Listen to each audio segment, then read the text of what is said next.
If we can do those small, everyday habits, those things that are just as easy not to do as they are to do, then we can gain this slight edge. What is good, YouTube? My name is Ash Porter and welcome to the channel.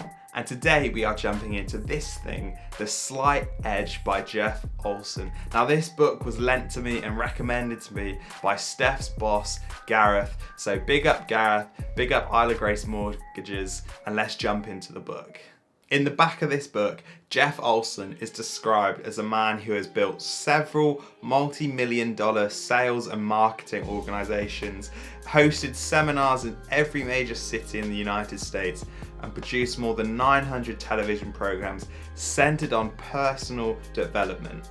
Over the past 20 years, Jeff has helped hundreds of thousands of individuals achieve better levels of financial freedom and personal excellence. So coming into this book and following that, I really wasn't sure what to expect. If I'm going to be honest, my initial judgment was this was going to be a book written by some guy who, fair play, has been really successful and has worked it out for himself, but kind of rambles and doesn't really say much except how successful he is for 250 pages. But actually, I was really pleasantly surprised, and I found that this book blew me away and was actually so helpful. What I actually really liked about this book was it's not just one of those books that's about success in your work and the business world and gaining loads of money and blah, blah, blah, blah, blah. Because, let's be honest, not everyone's in it for those things. Yes, for me, I want to find success and I want to find achievement, but earning billions isn't really my end goal. However, what he talks about in this book is how the slight edge philosophy, which we'll come on to, can affect every different area of life. It can affect your work, it can affect your money, but it can also affect your relationships, your health, and things like your happiness. And I thought that he handled that really well, and this is what makes this book so good. But what I will warn you is that the first half of the book is incredibly repetitive. You feel like you're reading the same thing over and over again. But by the time you finish the book, you kind of understand that throughout this book, he's trying to drill in this philosophy of life, this way to live, which he has lived and seen in others lead to great success. I really do recommend this book. However, the one thing I will say is if you live in the UK like me, it's actually quite hard to get hold of, so you might end up having to pay big dollar, especially if you like reading the physical books.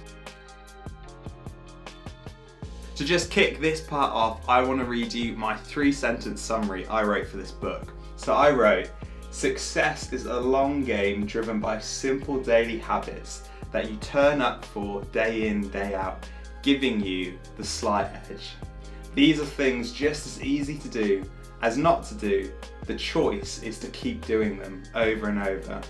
Over time, this adds up and gives you the advantage you need." I think this is a helpful place to start as we delve into the key information of this book. So first, we need to understand what actually is the slight edge. Now, throughout this book, he mentions it constantly. He sees it as kind of a philosophy, a way of living. And the way I've tried to understand it, and from what he says, the slight edge is consistently turning up day in, day out to do those things that are just as easy to do as they are not to do. And over time, that adds up and gives you the slight edge. This could be reading 10 pages of a really good book that's sharpening your mind, helping you learn and develop as a person every single day. This could be your daily exercise, which is keeping you healthy or helping you towards those exercise goals. Or this could be simple things like telling your friends or your family or your loved ones that you love them every day.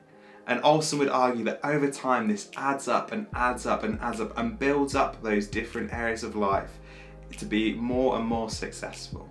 And that is how simple the slight edge is. Olson compares this idea to that story in the book of the two brothers, and specifically the penny doubling every single day, this idea of compound interest.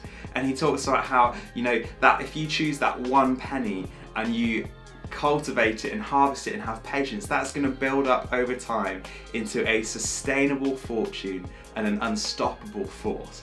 And that can be applied again to all our different areas of life. It's not just about money. But what's also good is Olson talks from personal experience when he warns that it's not just about having the slight edge while you work your way to success and to where you want to be, but you have to maintain it. He talks about his experience of how he gets to where he wants to be. He starts becoming successful and then he loses the slight edge. He stops doing these things day in, day out, those little things, and he loses it all. It all falls apart, it all unravels. Once you reach where you want to be, once you reach that goal or that success, you have to keep going.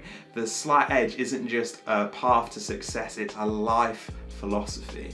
And so that's the basics of the slight edge. Obviously read the book if you want to find out more. But there were also 3 other things that really stood out to me that I'd like to delve into. For this first one, I just want to read you a quote from the book to start. And so Olson says, "There is a natural progression in life.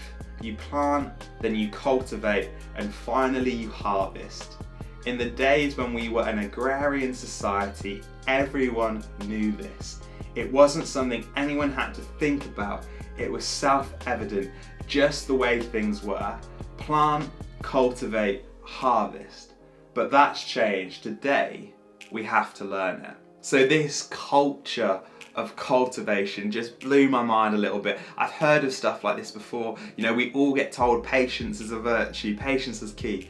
But he puts it into such good words that our society now, as we all know, it's the instant society. I've grown up in it. That instant, I want this and so it appears. That's just not the way life works as a whole.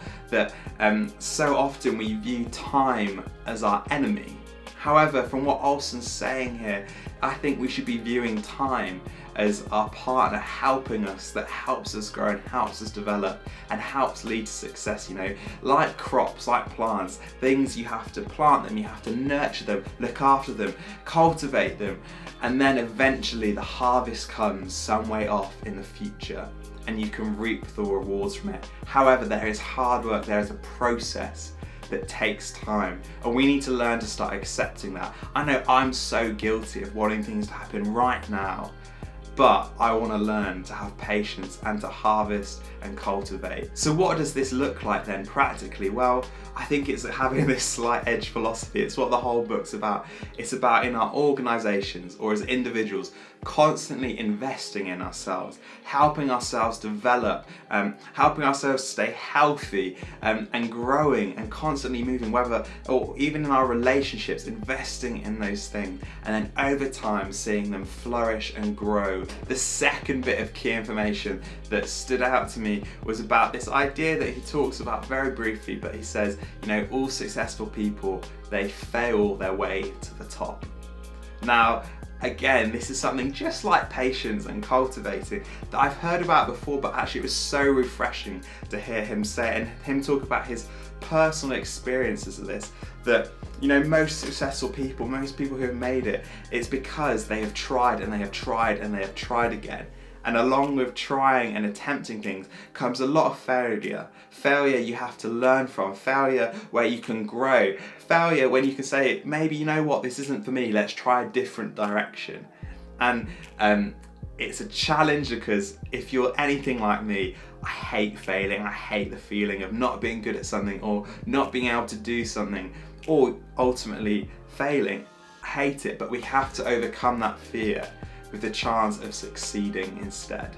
And then the third thing is this idea where he talks about this analogy of the rocket and the moon landing, and how I think he says for like the moon landing that the rocket that was going to the moon was like off course 97% of the time. So when you think of it, you think they projected the course, all the physicists and all the NASA engineers and stuff, they would have worked out how exactly to get to the moon and to land on it. But then you find out they were off course for 97% of the time. And they have this thing called a gyroscope, which I don't totally understand, but it kind of tells them when they're off course basically. And it means the computers can correct it. And it means that across that journey, it's constantly correcting where they are. And he applies this to us as humans, that actually, you know what, 97% of the time, we're probably off course, we're probably not heading exactly where we want to be and nailing it in exactly the way we want to be. But if we can develop a slight edge philosophy, if we can have others to keep accountable to us, and we can be accountable to ourselves, we can have this inner gyroscope that knows when we go off course and puts us back on track. And then finally, the bit that I love, and I mentioned it earlier in the intro, that right at the end of the book he starts talking about happiness, and I'm sure there are plenty of other books on happiness that probably cover that topic better than this, but he basically says, ultimately success in life doesn't lead to happiness. That actually if we can find happiness, that will lead to success. Now, he would probably argue that having this slight edge philosophy in all these different areas of life, not just in work, can lead to happiness. I know, I'm willing to try that out. I don't know about you, but I love that sentiment that, actually, you know what, the most important things aren't finding money, aren't finding success in work, that they come as a secondary thing if we pursue happiness first. Okay, so what am I personally taking away from this book and trying to apply to my life? Well, firstly, it's this philosophy of the slight edge and understanding that these daily habits where you show up and you do it again and again are so important. Now, I think currently I have some decent habits in place, I've got some good routines to do with my spirituality and my faith. I've got some good routines to do with reading and sharpening my mind.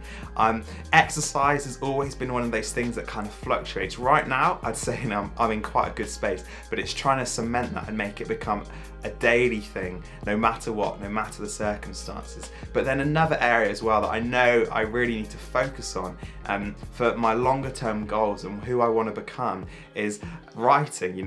A while back I got into writing quite a lot. I was doing daily writing challenges, and I was making a really good routine and habit and slight edge lifestyle around that. However, recently I've definitely taken my foot off the gas and I need to get back on that. Number 2, I'm taking away this reminder, if I'm really honest, of something that I've heard a million times, but it's always good to kind of have it refreshed. This idea of patience, which he talks about in the form of planting and cultivating. This harvesting lifestyle where, in our fast-paced world, I know I've been guilty many a time of wanting things instantly, wanting things to happen like that, but actually everything takes time. Time isn't our enemy, it can be our friend, and it's always healthy to have a reminder like this, and I'm taking that away with me. And then the third and final thing, it's that quote he says about how successful people fail their way to the top. It seems counterintuitive. In my head, I'm like, how does that make sense? However, I've heard it everywhere. Again, this is something you hear all the time from people who are successful, who have made it in their different areas. And I feel like, I don't know about you, but back in lockdown 1, back in March last year, I really felt invigorated in this area, that actually there was, life was short, that life, it made me think about where I was heading, the trajectory I was on, and actually, maybe I wanted to change that. Maybe I haven't taken enough risks, taken enough leaps.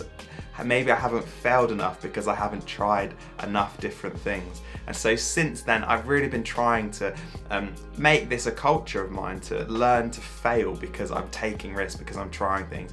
And it's going okay. I have had failures already this year, and there's other things like this YouTube channel that I'm really trying to pursue. But I'm going to take that with me, and I'm going to keep trying to implement that. Again, something I mentioned before is writing. I really want to start writing blogs and getting into that thing. Hold me back, I might fail, but I'm going to give it a go because I want to fail my way to the top. And there we have it. That has been The Slight Edge by Jeff Olson. Like I said, I recommend this book so highly. It really is full of gold, and if you can just pursue it and try and implement this in your life, I know it's going to make a difference in my life, and I think it will make a big difference in yours as well. So thank you so much for watching this video. I've been Ash Porter, and I'll see you next time.